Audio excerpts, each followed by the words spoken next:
My name is Ralph. I'm a U.S. Army veteran. I have two combat campaigns. I served in Panama in Operation Just Cause, and I was in the first Gulf War. So I was there for Desert Shield and Desert Storm. Um, I did 10 years. I was infantry, 11 Charlie, paratrooper. And so I was in from 88 to 98. Initially, I guess paperwork was processed that I was unaware of, which was an initial claim. I was never notified of the CMP exam, so I never went. So decades later, I guess I met the right people. And social media was a big help because I learned about VetComm on YouTube. So then from there, I did the same thing. What you think your due diligence is, you go check BBB, you check reviews, and understand that, everything is not going to be glowing reviews. Everybody's individual. You're going to have your own experience. So after that, I said, I did have a little bit of funds, but I wasn't, like I said, I was very much in a dark place, physically, mentally, and I felt like I was grasping at straws. So I made the call. And the initial call, I felt went very smoothly, very respectful, very professional. And I took the leap. And then Stephanie contacted me, explained, what her role was and how she was going to guide me through this process. Wanted me to look over the material that VetComm had prepared. I put together a list that what I felt were the issues that I had. I did have some documentation, basically for my shoulder down. It was jungle training in Panama, which then affected my hip because since I didn't want to hurt myself again on my right shoulder, I started doing more of my PLFs, jumping out of the planes and landing on my left. So now when you look at my x-rays, I'm not normal because my left is bone on bone, where my right is perfectly normal. You know what I mean? But when you're 23, you don't think that when you turn 60, this is going to happen to you. So again, even though I started the process, I was still very skeptical, 90 to 120 days. That's what I was told. And everybody said, that's impossible. And I think that mentality is if you have no idea of the process, yes, I would say to you that, yeah, that would be impossible for you. But this is where VetComm came in for me at, So I filed my letter of intent in December. I got my rating in April. You do the math, And the whole time I was thinking maybe I'd be blessed if I got a 50% rating, So my CMPs got scheduled. I worked with my VA team. They were able to help me get me to appointments and things like that. I made all my CMP exams, and then it was an evaluation stage. And so that's when, the nail biting kind of came in and the waiting. And then the decision letter came, and I was definitely pleasantly shocked. It came back at 100% PNT. And I was like, well, I didn't know what that was at first. And then, so I, contacted Stephanie, and she asked me to send her the decision letter. And she says, this is what you wanted, Ralph. This is it. And so, there's a couple little other glitches that are going on right now. So I did write Stephanie to see if this is something that we can do. And I understand that people say, don't poke the bear. Once you get that 100% PNT, you're 60 years old, Ralph, listen, just leave it alone. You know what I mean? But I think part of that with me is the integrity part where, I was in the service for 10 years. And so that has been instilled in me. And so if something is not sitting right, it's going to bother me, you know? And so while I got most of my rating on the mental health side, I felt like the VA kind of neglected my actual physical ailments that I brought to the table. So they only really rated my neck as part of my overall physical. So, but I just feel like this is my explanation to Stephanie was I have to believe that on the mental side that I can get better. I understand I'm 60 and it kind of, the outlook is, well, if you haven't gotten better by this time, it ain't happening for you. But the difference is I wasn't getting any help. And so now that I've been rated, I've been pushing hard on the mental side with the VA. And, that has become a real focus for me. And so, if I can get the physical ailments to be recognized, even if I'm reevaluated and they say, okay, well, you're doing better on the mental side, so we're going to lower that rating, my physical will then offset that. And so, none of us, I don't believe intentionally want to go into a process or a system with the intent of defrauding. I just want to be, I feel like, fairly compensated for the issues, both mental and physical. So that's kind of where I'm at right now. But my experience with VetComm was just, I really couldn't put it into words. And in all actuality, I did use ChatGPT to, express myself as best I could, make sure that my words came out right. I did like maybe 6 different iterations and, I didn't like this, I didn't like that. Okay, this sounds, and to express that, I'm looking for, and then I finally got the right mix of words and I said, this is it, cut paste, you know. But yes, this has definitely been a life-changing experience, and it wouldn't have been possible without VetComm. I just felt that my mindset was I wasn't deserving, that there were other veterans that would need those type of services, and I didn't really understand that there was a compensation component. So basically that initial filing rated me 0% compensation, but I was service connected for scars. So when I finally did decide to utilize the VA as my healthcare provider, that's why my medical was taken care of. So my prescriptions and things like that.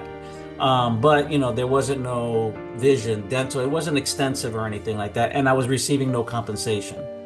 So that was the supposedly what I was told was that when I went through the out processing, that it had automatically had been filed for me.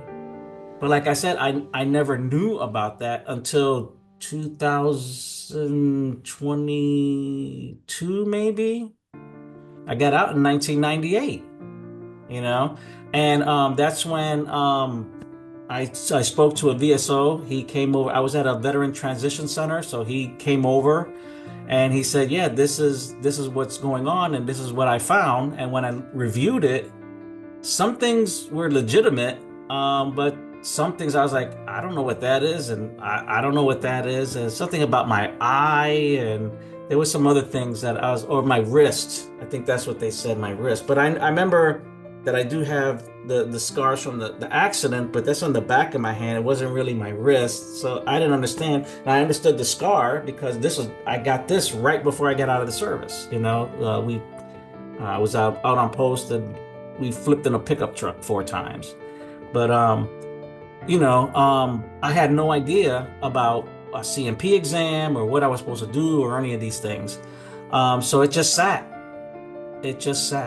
And then, like I said, when I finally got with the right group of people and they kind of changed my mindset, this is, you wrote a blank check, and you better believe Uncle Sam got his fair share out of you. And they said that they have this in place. This is something you've already earned.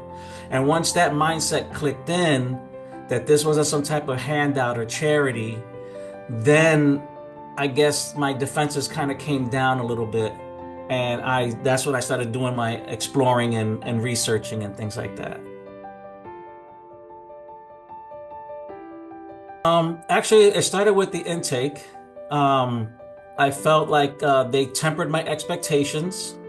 That's where I kind of got my numbers, 50 to 70, based on the information that I had provided.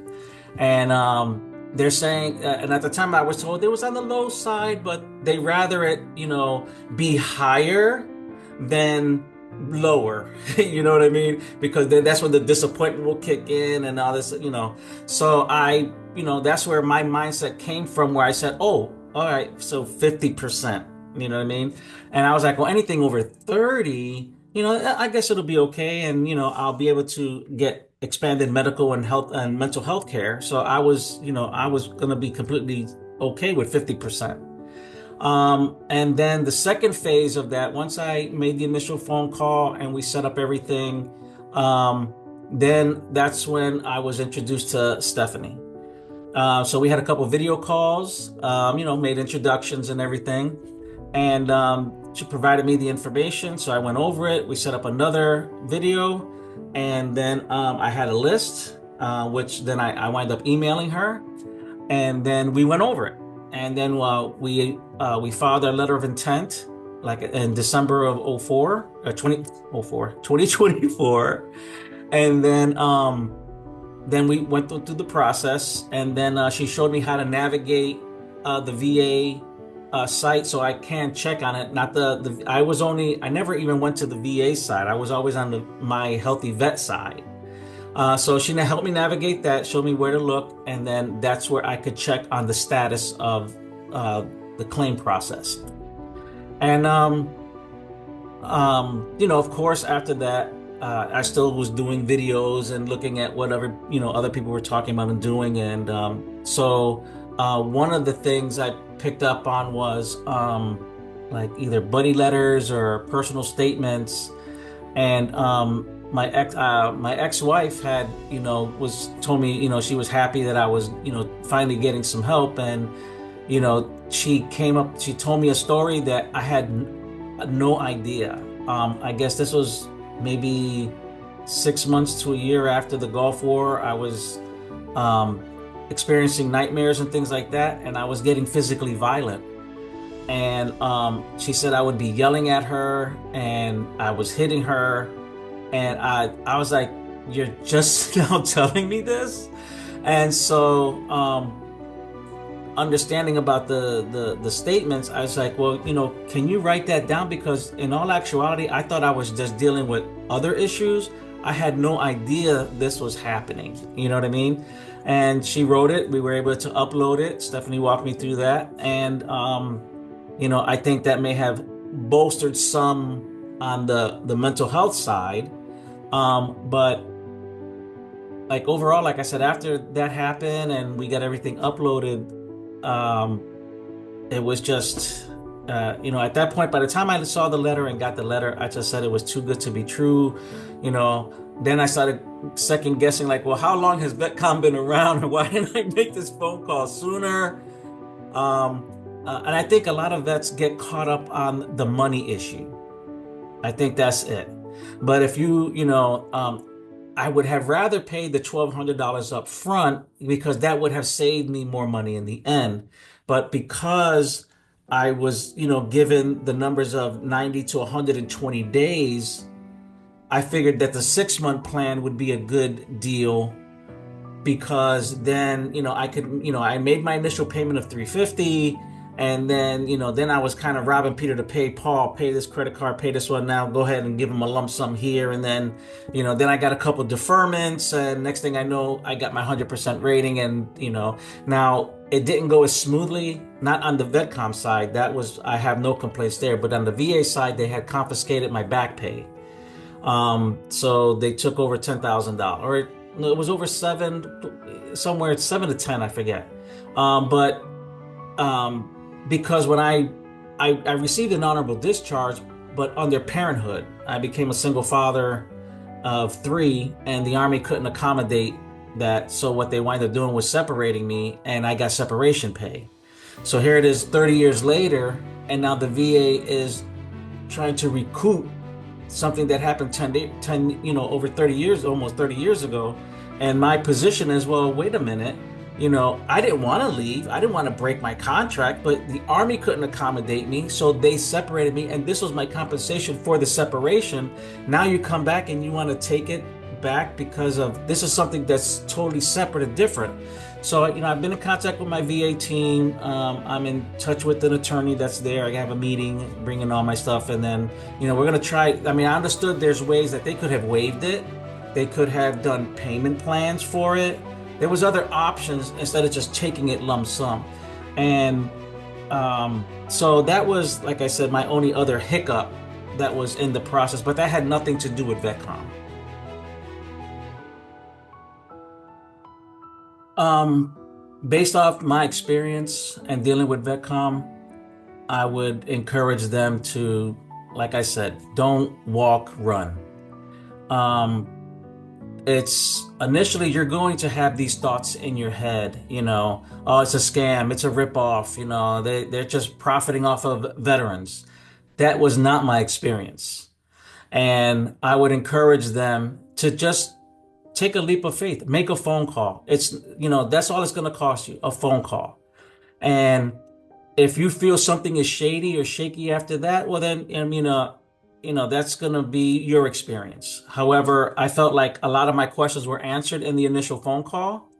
I felt like it was very professional, respectful. They understood my situation and they told me, we will help you. And from there, like I said, I felt like my defenses came down and look where I am today. So I would encourage them to, put the skepticism aside, you know, and, just have a little faith, don't continue with this mindset that you are just, you're not deserving, that, this is for other veterans. To me, that was the key issue. Until I broke through that mindset that, listen, once you signed your name and you served, you were then protected. So you can look at this as your insurance policy. But if you don't put in your claim, you will not be taken care of. So don't neglect yourself and your family. I mean, what the VA has done, what VetComm has done to navigate me through the process and to, get me to where I am now, that has, I can't understate it. It has been life altering for me. And it can happen for them.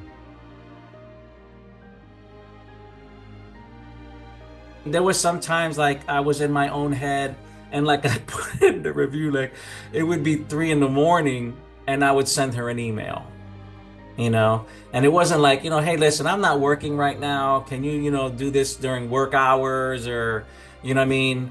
Like I said, she was very compassionate and understanding. And, there wasn't a question that I had that she couldn't answer. So that information was invaluable. And that is the key working with VetComm as opposed to trying to tackle or handle this yourself. Or I'm not trying to, berate VSOs. They're overworked. And sometimes it's just like a mill machine where you're just, one after the other. But if you're looking for, a specialized one-on-one, experience, I think you can't go wrong with VetComm. The investment that you make is you're not investing in VetComm, you're investing in yourself. That's the biggest takeaway I could say. Don't look at it as that you're giving money away or these people are charging you or, we all understand knowledge is money. People just don't give away services, so they must be fairly compensated. And I believe that's the word, fairly. I think VetComm is very, very generous and very, very fair in how they go about dealing with the veteran to get him to where he needs to go. So being that I'm 60, I do have my physical ailments, the job opportunities for me were very, not very high. My prospects were very low. And this now allows me to focus on rehabilitating my body as well as my mind. And as well as be able to have the means to provide and take care of my family. So here I am, 60 years old, and I'm just now, because of my P&T, 100% rating, I'm able to purchase my first home. And so I'm from Illinois, and so here veterans receive, if you're 100% disabled, you get your property taxes are wiped away. I pay no property tax here. So there are additional benefits that are not at the federal VA level, but at your own state level, which I encourage people to look into. Um, so those type of benefits are available, which then help, and not only, like I say, help me on the mental side, but the physical side, but also they're there for my family. And that's how impactful this all has been. I was very skeptical, but I was in a really, you know, uh, not only dark, but, financially, I was really struggling, you know, and for the longest time, I just had the wrong outlook and mentality, like, not realizing, what, this is not some charity. This is something that you earn, but if you don't, come forward, it's never going to happen. And, other people try to discourage me about VetComm, and I hung in there. You guys worked with me, and like that's why I said, if you're looking for some type of sign, if whatever it is that you need to get you over that hump, don't walk, run. You know what I mean? And it's not about I just don't have the money right now. And listen, if you can come up with just the initial payment, VetComm's going to work with you. And just have the mentality that when you do get your check, finally, if there's going to be a back pay component, you'll be able to clear that debt outright and be done. You know what I mean? And just have that peace of mind and be able to move forward, And that's what you guys done for me.